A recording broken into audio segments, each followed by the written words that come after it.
forma simple, feliz y de manera no solemne, vamos a ubicarnos en el escenario de Viamonte 430, Rectorado, una escalera, Ricieri Frondizi, rector, bajando por la escalera a lo que es el patio del Rectorado, inmediatamente después el aula magna, lo que es la mesa de entradas de la universidad.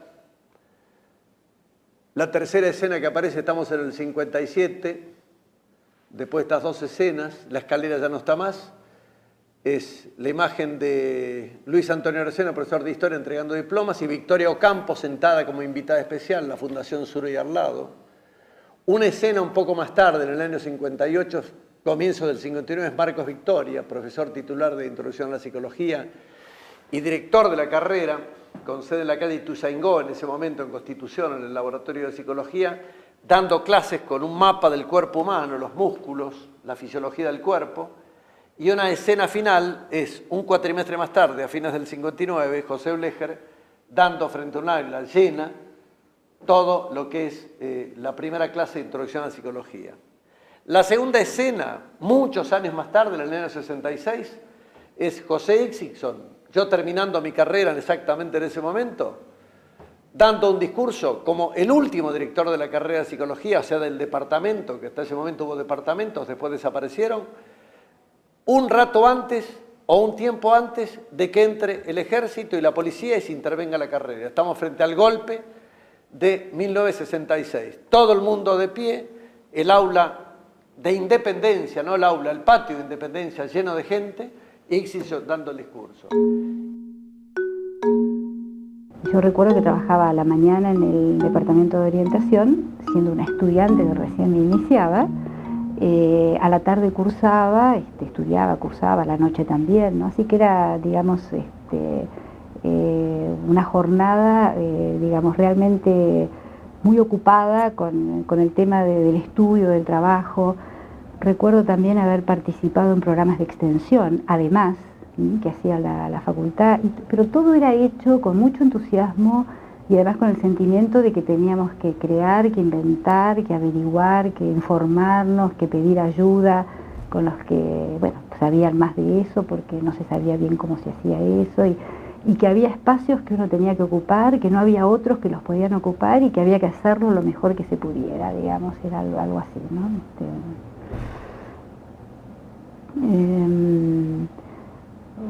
Además me acuerdo que haber también estado trabajando como auxiliar docente en la cátedra de Blecher, por ejemplo, Introducción a la Psicología, y yo creo que tenía 10 materias nomás de la carrera. Recuerdo que creo que el compromiso que nosotros teníamos tenía mucho que ver con el compromiso que nuestros profesores también tenían con nosotros. Fue, yo diría que básicamente una época de mucha participación, muy rica además en los desafíos que esto nos traía. Teníamos clara noticia de que ser psicólogo era algo que se estaba creando, no existía, al menos no existía en Buenos Aires y casi no existía en el país, porque un año antes que nuestra carrera se creó la carrera en Rosario. Y esto de ir armando la profesión de psicólogo, el rol de psicólogo, creo que es algo fundante, de hecho lo fue, pero muy importante, y creo que todos teníamos clara noticia de nuestra responsabilidad al respecto. Querría hacer algún comentario sobre las circunstancias sociales, culturales en la época del nacimiento de las carreras de psicología. Los años 58, 59, ya desde antes se venía hablando de esto, de la necesidad de crear carreras de psicología y sociología, por supuesto en consonancia con lo que estaba sucediendo en el país en ese entonces. Y precisamente en la carrera de psicología se dio un fenómeno peculiar. Quienes llegaron a constituir la carrera y quienes nos anotamos en ella, teníamos una preocupación casi constante acerca de ¿qué relación tenía el psicoanálisis, por ejemplo, con el materialismo histórico, ¿sí? O con el marxismo? Esta preocupación no era solo local, ya había textos publicados incluso en Estados Unidos sobre esto, pero acá esa relación tuvo mucha fuerza, y mucha fuerza posiblemente por el origen mismo de los docentes que hemos tenido. En alguna otra parte yo menciono esto, de que nuestros docentes eran algo así como los marginales de la Asociación Psicoanalítica y los marginales del Borda. De modo que la carrera de psicología era una especie de tribuna de disidentes. Bueno, yo fui muy marcada para mi entrada en la carrera de psicología en el año 1959 por la inauguración de la carrera en nuestro país, anteriormente en Rosario, y por el hecho de haber conocido a gente que cursaba en Rosario y que era para mí muy valiosa, llena de entusiasmo, llena de pasión por el psicoanálisis, y fui contagiada, contaminada por ellos, y bueno, el hecho de que eso me ocurriera tuvo muchas implicancias. Era un momento en donde se habían creado distintas carreras, la de sociología y la de psicología, siguiendo la creación en Francia de esas carreras. Se crearon durante el gobierno de Arturo Frondizi y durante el rectorado de Riccieri Frondizi, ambos muy valorados en el ambiente intelectual y profesional. Luego fui marcada nuevamente en la misma dirección por el hecho de haber dado un examen de la materia de la que hoy soy profesora titular, que fue muy bien recibido por los 3 profesores que integraban la mesa de examen, y que llevó a ser invitada a ser docente de la cátedra que en aquel momento se llamaba Psicología Profunda, lo cual era para mis 19 años un honor impresionante. Volvería en 1957, cuando yo estaba cursando 5º año del secundario, y bueno, estábamos tratando de pensar qué íbamos a seguir estudiando. Y en mi caso particular, yo creía que tenía muy claro que lo que me gustaba era historia. Y como me gustaba la historia, concurrí a la Facultad de Filosofía y Letras, donde se dictaba la carrera de historia, que de paso es donde está ahora el rectorado, Viamonte 430. Y bueno, cuando averigüé sobre los planes de estudio de historia, no me convencieron 3 años de griego y 3 años de latín, porque es tener 17 años, ¿no? Y en ese momento estaban ofertando o invitando, digamos, a inscribirse en 2 carreras nuevas que ofrecía la Facultad de Psicología, de Filosofía y Letras, que eran Psicología y Sociología.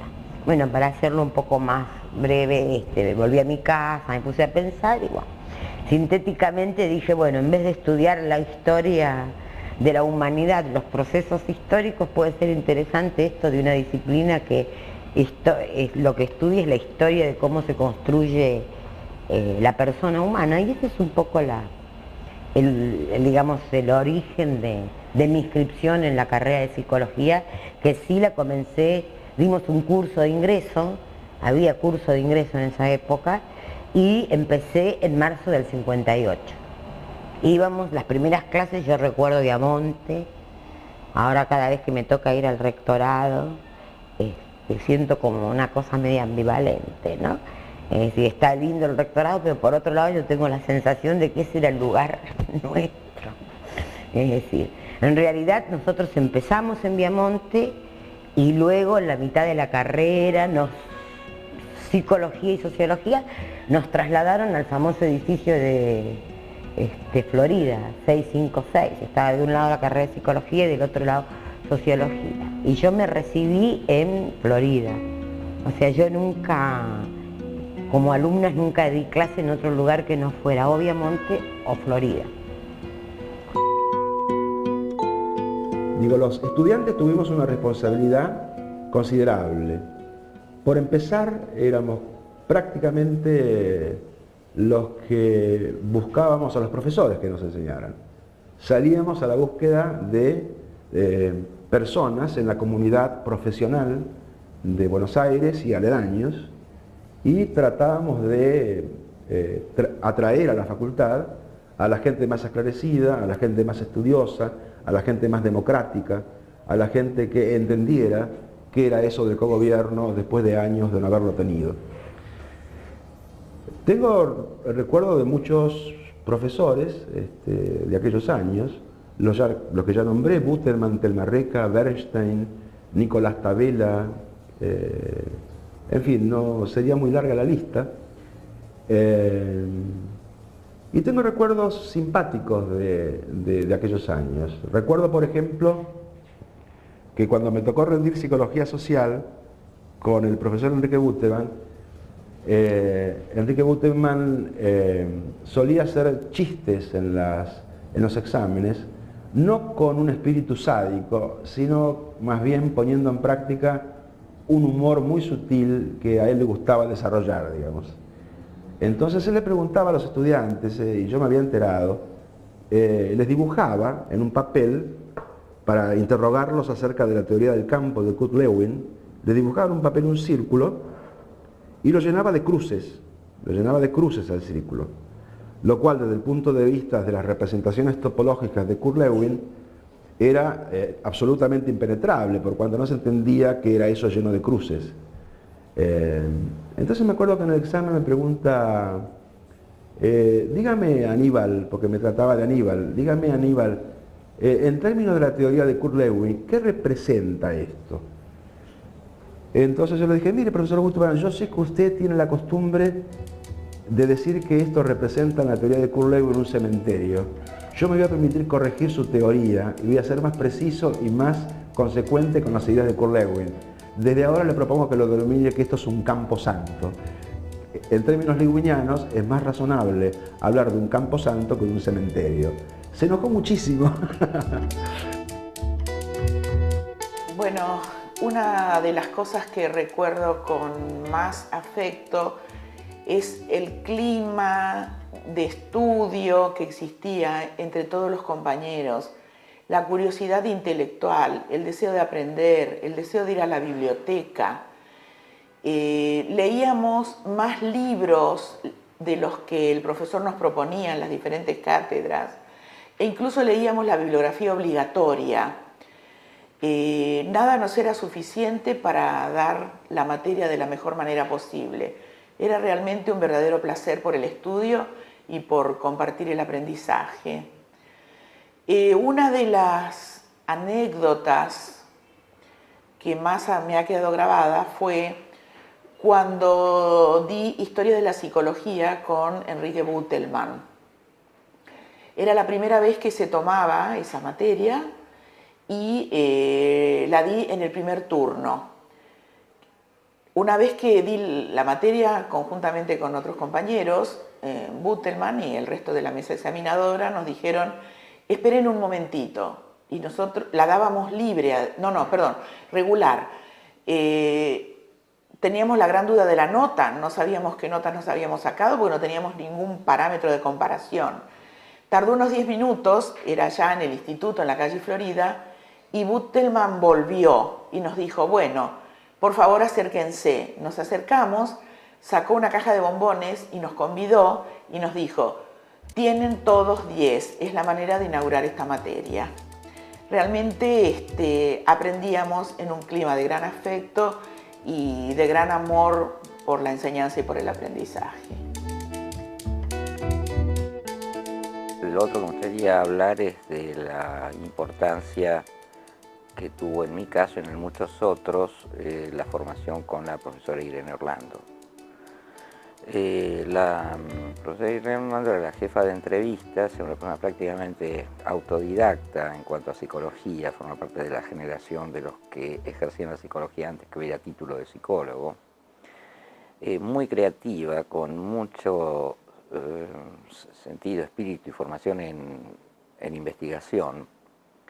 Y era tan valioso lo que aprendí yo personalmente con ella, por ejemplo, cuando pedí una parte del tiempo estar en entrevistas, ella me enseñó a hacer entrevistas. En base a la supervisión fui aprendiendo, yendo de la práctica a la teoría, cosa que para mí es hermosísimo poderlo hacer de esa manera. Recién después podía conceptualizar aquello en lo que ella me había estado formando. Bueno, no era la única, pero yo hablo de mi experiencia personal. A la vez hacían grupos de orientación vocacional y ella estaba investigando en la aplicación de la técnica operativa de Pichon-Rivière a la orientación vocacional y cuál era el fundamento para establecer el número de entrevistas, ya sea en entrevista individual o en las reuniones de grupo, con lo cual era interesantísimo porque era vincular asistencia, docencia en cuanto al entrenamiento nuestro y la investigación. Yo creo que este evento que se hace en la facultad es realmente oportuno para hacer un homenaje a Irene Orlando, que es una de las personas desaparecidas en la Escuela de Mecánica de la Armada. Y creo que no se la ha recordado lo suficiente en la facultad, de acuerdo a lo que ha sido como experiencia formativa, como una verdadera maestra para muchos de nosotros, e incluso algunos que somos profesores en este momento.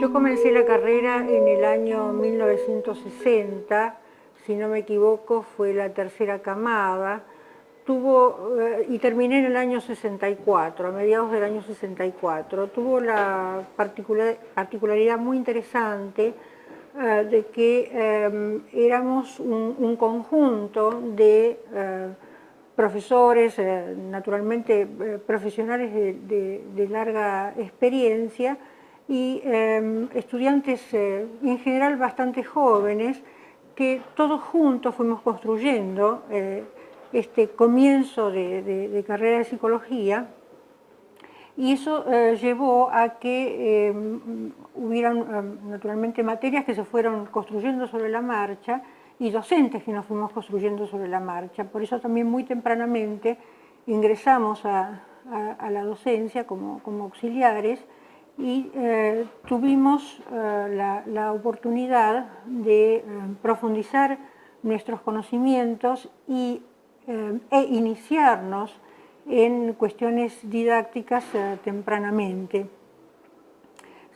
Si me tomo como ejemplo, bueno, porque me están entrevistando, yo comencé a ser docente en el año 61, es decir, con 6 materias, en Introducción a la Psicología, en la que después concursé en el año 65, cuando ya era graduada.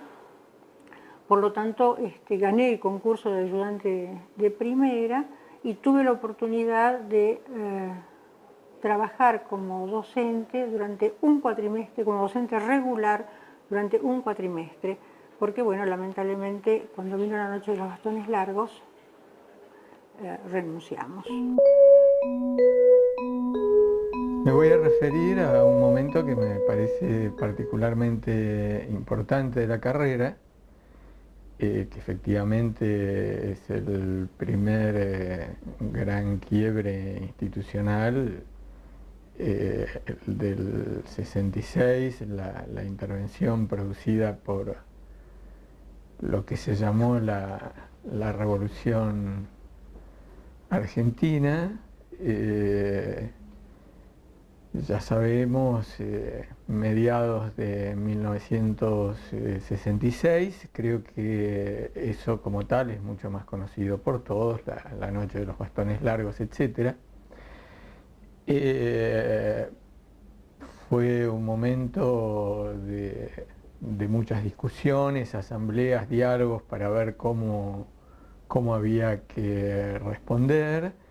La respuesta fue bastante unánime en el sentido de tomar la decisión de renunciar y dejar la universidad.